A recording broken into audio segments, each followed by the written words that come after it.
Assalamualaikum warahmatullahi wabarakatuh. Di sini saya akan membahas mengenai pengenalan dan alur analisis Big Data. Sebelumnya, perkenalkan dulu, nama saya Fajar Sriwijaya dengan NIM 31231041 dengan mata kuliah Big Data. Yang pertama-tama yang saya hormati Bapak Abdul Halim Ansor sebagai dosen pengampu mata kuliah Big Data, dan juga teman-teman semua yang telah menonton video yang saya buat ini. Oke, selanjutnya sebelum kita mulai pembahasan, alangkah baiknya kita membaca doa dulu. Robbi zidni ilman warzuqni fahman. Wahai Robku, tambahkanlah kepadaku ilmu dan berikanlah aku pemahaman yang baik.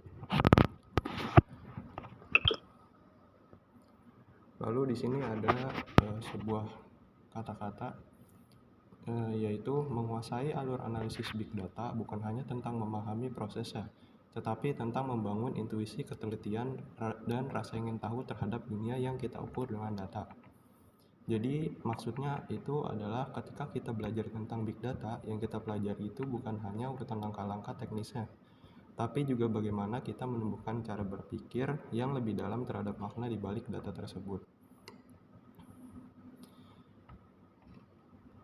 Oke, selanjutnya di sini yang pertama itu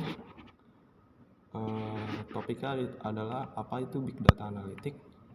Di sini poin pertama yaitu ada proses analisis terhadap Big Data untuk menemukan pola, tren, dan insight. Lalu ada melibatkan teknologi seperti machine learning, artificial intelligence, statistik, dan NLP atau natural language processing. Lalu ada membantu organisasi membuat keputusan yang lebih cepat, akurat, dan berbasis data. Jadi teman-teman, di sini Big Data Analytics adalah proses menganalisis data dalam jumlah besar dan beragam untuk menemukan pola, tren, dan insight yang bisa membantu mengambil alihan keputusan. Saat ini hampir semua aktivitas kita seperti belanja online, media sosial, dan penggunaan perangkat pintar menghasilkan data setiap detik. Manfaat. Lalu dengan Big Data ini, data yang awalnya acak bisa diolah menjadi informasi yang bermakna. Proses ini memanfaatkan berbagai teknologi seperti tadi statistik untuk memahami data, machine learning untuk mengenali pola dan membuat prediksi. Lalu ada AI untuk membantu sistem berpikir cerdas, dan NLP untuk menganalisis teks seperti ulasan atau komentar. Namun tantangannya juga ada seperti data yang besar, cepat, dan beragam butuh infrastruktur kuat serta pengelolaan yang menjaga kualitas dan privasi. Secara keseluruhan, Big Data Analytics membantu organisasi memahami data dengan lebih dalam sehingga dapat mengambil keputusan yang lebih tepat, efisien, dan berbasis bukti nyata. Lalu slide selanjutnya ini ada beberapa alur analisis Big Data. Yang pertama itu ada pengumpulan data. Di tahap ini data diambil dari berbagai sumber seperti sensor API, log system, atau media sosial. Tujuannya supaya kita punya bahan mentah yang lengkap untuk dianalisis. Langkah kedua adalah persiapan data. Data yang dikumpulkan biasanya masih berantakan, jadi perlu dibersihkan dari duplikat, data kosong, atau kesalahan. Setelah itu data dinormalisasi supaya formatnya seragam dan siap diolah. Lalu data berikutnya menentukan tipe dan mode analisis. Di sini maksudnya adalah kita memilih apakah analisisnya bersifat deskriptif, prediktif, atau statistik, dan apakah dilakukan secara batch atau berkala atau real time, yaitu langsung saat data masuk. Selanjutnya masuk ke pola pemrosesan data. Kita menggunakan framework seperti MapReduce atau stream processing untuk mengolah data dan dalam jumlah besar dengan cepat dan efisien. Lalu yang terakhir ada visualisasi hasil. Setelah data diproses, hasil analisis disajikan dalam bentuk grafik, dashboard, atau laporan interaktif agar mudah dipahami oleh pengambil keputusan. Jadi secara singkat, alur analisis Big Data ini berjalan dari pengumpulan data, pembersihan pemrosesan, hingga penyajian hasil analisis. Proses ini membantu kita mengubah data menjadi informasi yang lebih jelas dan berguna untuk mendukung keputusan yang lebih cerdas.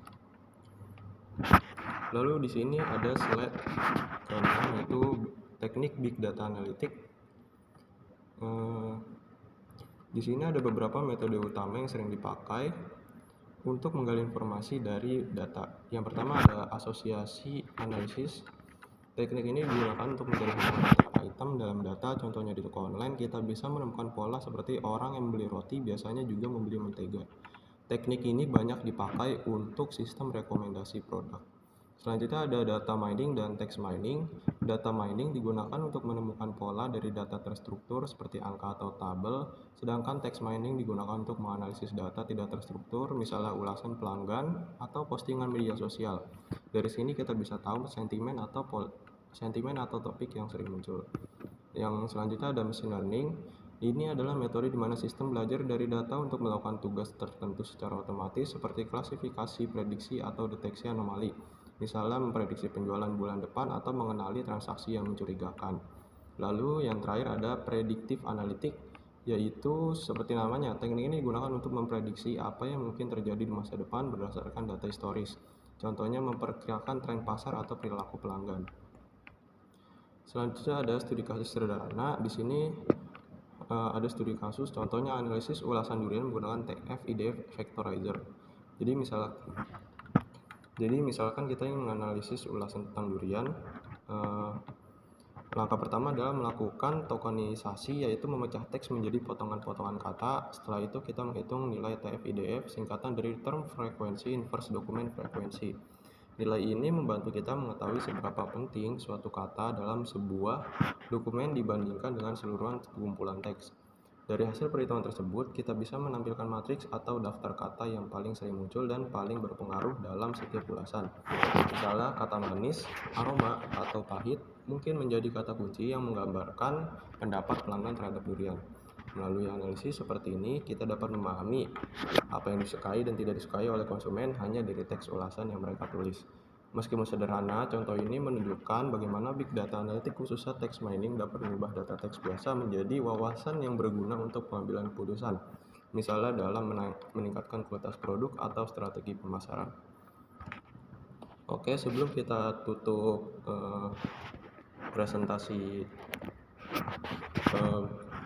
big data analitik ini, ada